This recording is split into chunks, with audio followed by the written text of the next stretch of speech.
All righty, we continue. This is Zach Gelb Show, coast to coast on the Infinity Sports Network. Now let's go out to the guest line right now. Welcome into Temple Owl, most importantly. You can also catch him on Saturdays, ESPN College Football on ABC, and obviously all throughout the week on SportsCenter, anchoring that great show. He is Kevin Negandhi. Kevin, great to see you. How are you? Good to see you, Zach. Good to see a fellow Al. All right, let's start you off the NFL, then we'll get to college football. What an impressive statement last night by the Detroit Lions. They don't really miss their old offensive coordinator and defensive coordinator. I know you're an Eagles fan. I saw you in opening night as the Eagles did take care of business up against the Cowboys. If the Eagles aren't going to get back to the Super Bowl, do you feel like it's the Lions in the NFC that would take them out? That's actually a really good question. I don't want to be a prisoner of the moment.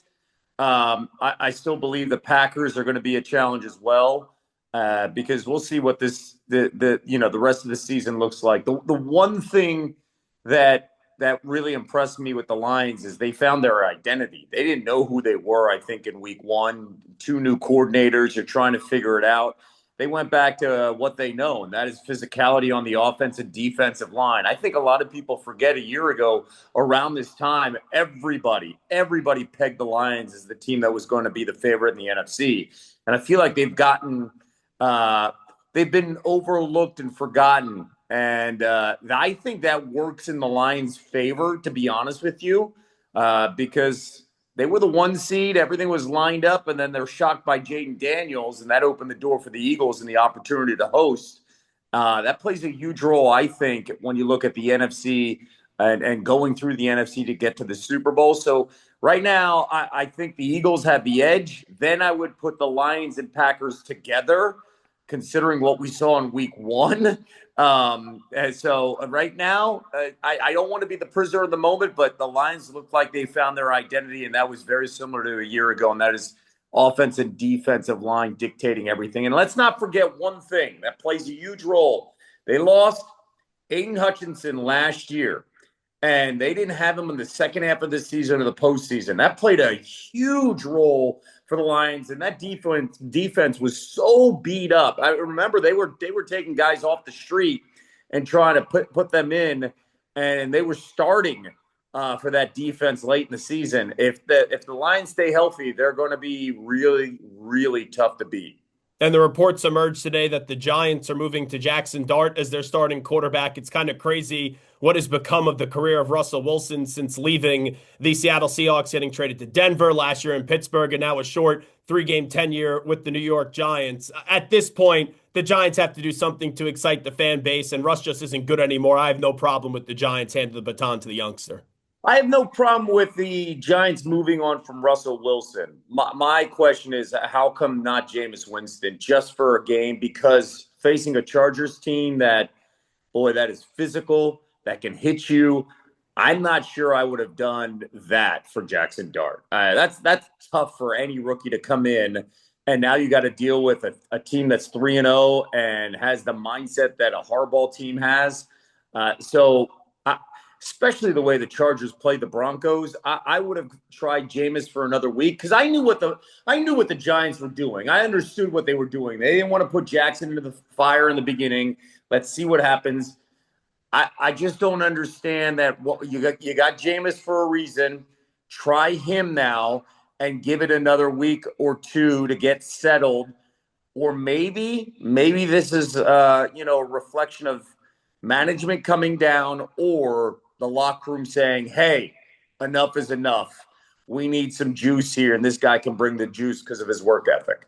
Kevin Negandhi here with us. The also big news of the day as we transition to college football is Mike Gundy is out at Oklahoma State. He's obviously been their head coach since 2005. He's no longer 40, Kevin, but it seems like this is long overdue with how the last few years have played out, especially the last 2 years, and it was just a matter of time. Yeah, post-COVID, it's been different with Mike Gundy, especially with him taking a salary cut, and then they were using some of that money to NIL. I just can't get over where Oklahoma State was and how they would have playmakers and how innovative it felt Gundy was a decade ago to what they looked like against Tulsa the other night. It was bad.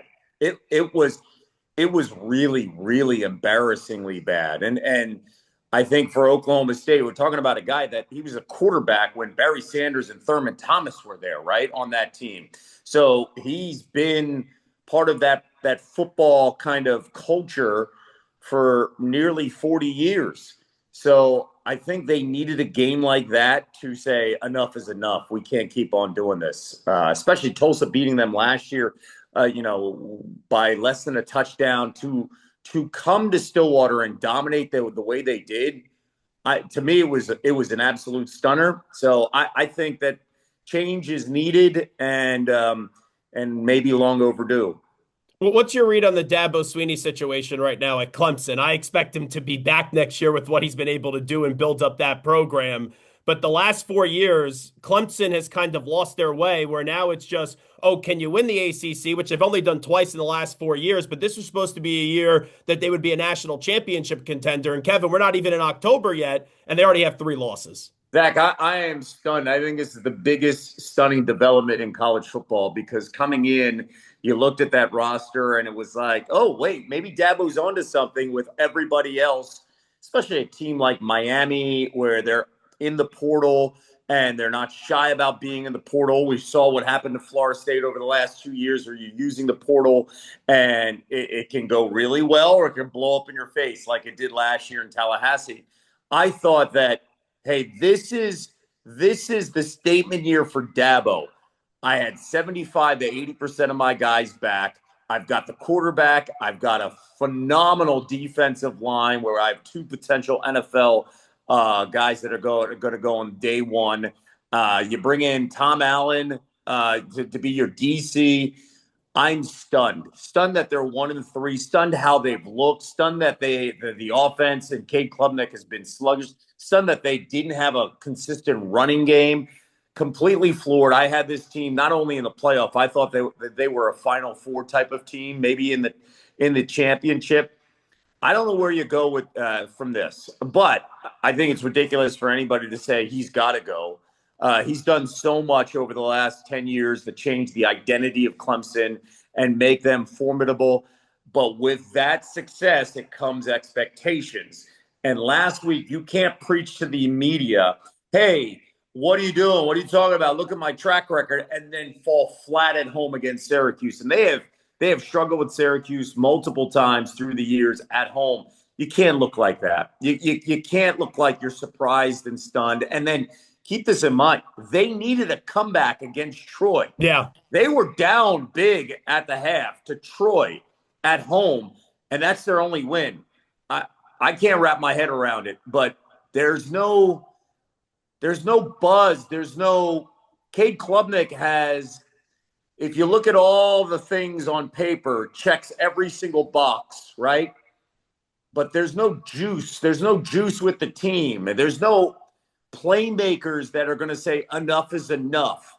And I'm stunned by that. I'm really, really surprised because they haven't developed, they haven't turned things around. And it's amazing when Klubnik, I thought, was, a big-time recruit, year 3. It's time. NFL scouts love his size. He's trending. And then the next thing you know, when you don't have a guy like Deshaun Watson in college and, Trevor Lawrence, who had all the hype, you don't have those playmakers that bring the juice. You can't hide a lot of flaws, and we're seeing a ton of them throughout Clemson's offense and defense. Kevin Negandhi here with us. I can't wrap my head around Billy Napier not having success this year at Florida. What I can't wrap my head around, though, is DJ Lagway. Like, I'm already past Napier. Lagway, 5 interceptions 2 weeks ago. I think he had 61 passing yards this past weekend. What's going on with him? Because to your point with Klubnik, there's been a lot of underwhelming play this year in college football with the quarterbacks. I'm not making an excuse for Lagway. I just think that you're a sophomore. Billy Napier should not have come into the year to call plays. And they were crushing him last year. You got to just be the head coach. Don't call plays. Billy didn't want to give it up.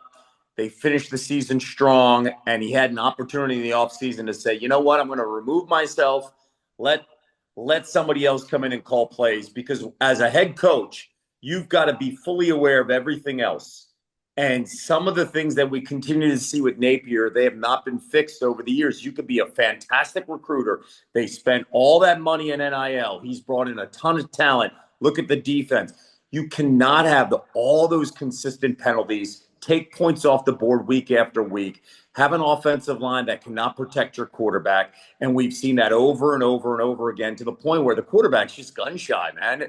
And I'm not speaking for him, but it feels like he is seeing ghosts. And I feel bad for him because he's a young man that understands success, and we all know his talent. I think Lagway can be one of those guys that can be saved. It's just you've got to do it the right way. You've got to protect him. You got to give him the ability that he can't feel like I've got to carry this team on every single pass.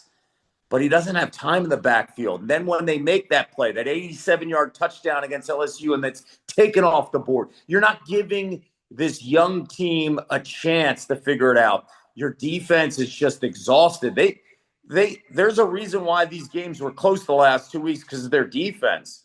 I just think it's really, really tough. Their schedule's been brutal, and Billy, maybe it's too little too late, should have given the play calling to somebody else so he could focus on all the other little things that have amounted to be big problems with this Florida team over the last 3 years. Wrapping up with Kevin Negandhi, I have to go to a wedding on Saturday night that I'm in Oh, for a fellow Temple Owl, by the way. oh, But my, oh my, I am so annoyed because I'm going to be that loser on the dance floor with the phone in hand as you see Alabama and Georgia and Oregon, Penn State. Give me your thoughts on those two matchup. Big one for Kalen DeBoer, obviously, who beat Georgia last year, but already lost to Florida State this year. And then in Oregon, Penn State, a lot of questions on what we're going to see from Dante Moore in a big spot and also James Franklin and Drew Aller in a big spot. this is like, hey, this is kind of like a midterm. I know it's not October yet, and it'll be this weekend, but it's kind of like a next weekend. But it's a midterm, right? It's not the final, but it's a midterm for a handful of teams, right? Where are we after the first month, specifically with Dante Moore? I love Oregon. I love Dan Lanning. I love what he has brought to that team. They're explosive. I think Dante Moore is one of those guys that he was smart to leave UCLA. I want to see how he handles the whiteout. But I will tell you, we all know what it's like in Happy Valley. This is a monster game. Those kids all came back, and James Franklin in big games, right? So if it's a close game in the fourth quarter, what's the vibe? Or if Oregon takes a 10-point lead, what's the vibe in the entire place? Is it here we go again? Or will we see Drew Aller say it's time? It's my time. I have to step up. Because I think if Penn State were to win this game, whatever happens in Columbus, I think Penn State fans will be like, okay, but we still got the Oregon win. Mm-hmm. If you lose to Oregon at home, and then you got to go to Columbus in November and you lose that game, or you're going into that game's going to be even tighter. And we know the history of Penn State blowing it to Oregon multiple times. I mean, Ohio State multiple times. I think this is a monster game for kind of Penn State to get the win and kind of ease the fan base back a little bit to say, this team's for real. Believe in us, right? As for Alabama, Ty Simpson looks like a completely different quarterback when he's not playing in the rain and he's down, right? And he's trailing like we saw in Tallahassee. I want to learn a little bit more about Kalen DeBoer because that roster is stacked. That NFL type of defensive players that we've seen in the past is there. They have to just come together and play sound football on the road because the one thing Georgia has, no matter what, is this. Georgia has the mentality no matter what. They've shown it time and time again, especially against like Tennessee where they have their number.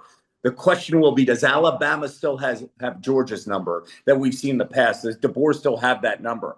I don't think so. So I think to me it's the mental toughness of both outcomes is going to be the difference on who wins those two games. Hey, by the way, Kevin Negandhi, I've been very impressed this year with LSU and Miami. Who do you believe in more, bigger picture this year?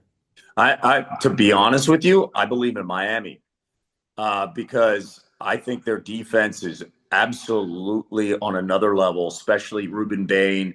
They are really – they're playing with a certain type of juice that I've brought up. But I say all that. I also know the background of what it's like in November and December for Miami, right?